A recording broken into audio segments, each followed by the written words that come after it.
అయితే ఇప్పుడు గాంధీ గారు ఇప్పుడు 12 గంటలకు మా ఇంటికి వస్తా అని అంటే మాత్రం మోస్ట్ వెల్కమ్. రాగానే బీఆర్ఎస్ పార్టీ కండువ కప్పి లోపలికి తీసుకెళ్తాం, ఇద్దరం కలిసి భోజనం చేసుకుంటాం. భోజనం చేసి ఇక్కడి నుంచి మనము స్ట్రేట్ గా తెలంగాణ భవన్ కి పోదాం. తెలంగాణ భవన్ లో ప్రెస్ మీట్ పెట్టి అక్కడి నుంచి స్ట్రేట్ గా కేసీఆర్ గారి దగ్గరికి పోదాం. స్వాగతిస్తున్నాం, వెల్కమ్. నేను గాంధీని ఒక్కరినే కాదు బాబు, నిన్న చూసినో లేదో, నువ్వు ఇంతకు ముందు చూసినో లేదో, గాంధీ గారు ఒక్కరే కాదు, దానం నాగేంద్ర గారి గురించి మాట్లాడినా, కడియం శ్రీహరి గారి గురించి మాట్లాడినా, గాంధీ గారి గురించి మాట్లాడినా, మన కృష్ణమోహన్ రెడ్డి గారి గురించి మాట్లాడినా, వెంకట్రావు గారి గురించి మాట్లాడినా, ఎవ్రీబడి పోయిన 10 ఎమ్మెల్యేలకు కూడా జవాబు చెప్తా ఉన్నాం. ఓకే, గాంధీ గారిని టార్గెట్ చేయడం అని కాదు, గాంధీ గారు అన్నారు 10 ఎమ్మెల్యేలలో గాంధీ గారు అన్నారు. ఏమని అన్నారు గాంధీ గారు? ఆయన ఏమని అన్నారు? నేను కాంగ్రెస్ పార్టీలో చేరలేదు, నేను బీఆర్ఎస్ పార్టీ ఎమ్మెల్యేనే అని గాంధీ గారే అన్నారు కదా, నేనలే కదా. మా ఎమ్మెల్యే ఇంటికి నేను పోతా అన్న, తప్పేంటిది? Nothing wrong.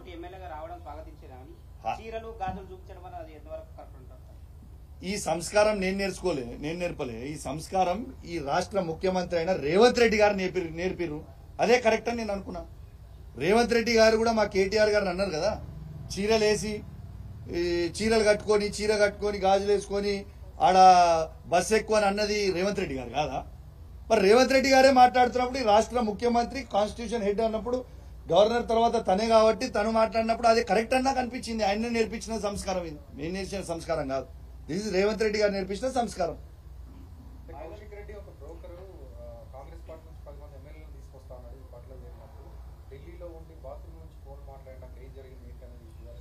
అసలు ఎంత పాగలగాడంటే గాంధీ, అసలు ఆయన 3 సార్లు ఎమ్మెల్యే ఎట్లా గెలిచిండో, ఈ షేర్లింగం పెళ్లి ప్రజలు ఆయనకి ఎట్లా ఓట్లు వేసిరో నాకు అర్థమైతలేదు. ఎందుకంటే అసలు నేను టీఆర్ఎస్ పార్టీలో చేరిన నాడు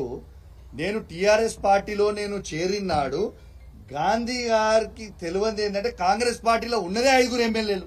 నేను 10 మంది ఎమ్మెల్యేలను ఎట్లా తీసుకొని వస్తా? కాంగ్రెస్ పార్టీలో ఉన్నదే 5 ఎమ్మెల్యేలు కదా అన్నాడు. నేను 10 మంది ఎమ్మెల్యేలను ఎట్లా తీసుకొని వస్తా? నంబర్ 1 ఆయనకి హిస్టరీ తెలియదు కావచ్చు. పోయి నీ రేవంత్ రెడ్డిని అడుగు, కౌశిక్ రెడ్డి రేవంత్ రెడ్డికి ఏం సాయం చేసిండు అనేది నీ రేవంత్ రెడ్డిని అడుగు, చెప్తాడు.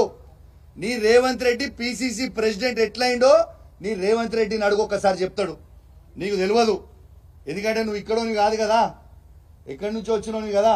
సో నీకు తెలంగాణ చరిత్ర ఎక్కువ తెలియదు, కాంగ్రెస్ పార్టీ చరిత్ర నీకు అసలే తెలియదు. ఒక్కసారి నీ రేవంత్ రెడ్డిని పోయి ఒక్కసారి నువ్వు అడుగు, కౌశిక్ రెడ్డి నీకు ఏం సాయం చేసిండు పిసిసి ప్రెసిడెంట్ కావడానికి అనేది రేవంత్ రెడ్డిని అడుగు.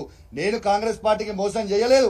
ఆనాడు రేవంత్ రెడ్డి గారు ఈటల రాజేందర్ గారికి 25 కోట్ల రూపాయలకి అమ్ముడు పోయింది. ఆ రోజు ఆయననే బాజాబ్తు ఏబిఎన్ ఛానల్లో ఇంటర్వ్యూ ఇచ్చి కాంగ్రెస్ పార్టీ అధ్యక్షుడు ఉండుకుంటూ, మీరు రికార్డు తీయండి, కాంగ్రెస్ పార్టీ అధ్యక్షుడు ఉండుకుంటూ ఏబిఎన్ ఇంటర్వ్యూలో బీజేపీ క్యాండిడేట్ అయిన ఈటల రాజేందర్ గెలుస్తాడని ఆ రోజు రేవంత్ రెడ్డి గారు చెప్పిర్రు. రేవంత్ రెడ్డి గారు అమ్ముడు వేయండి తప్పితే నేను అమ్ముడు పోలేదు. రేవంత్ రెడ్డి గారు మోసం చేసిర్రు. రెండోది, ఇలా బీఆర్ఎస్ పార్టీ బీఫామ్ మీద గెలిచి పార్టీకి అండగున్న కౌశిక్ రెడ్డి గొప్పోడా, బీఆర్ఎస్ పార్టీ బీఫామ్ మీద గెలిచి పార్టీలు మారిన గాంధీ గొప్పోడా? ఒక్కసారి ఆలోచన చేయండి. ఇలా బ్రోకర్ ఎవరు? ప్రజలు నిర్ణయించుకుంటారు బ్రోకర్ ఎవరని. This clear.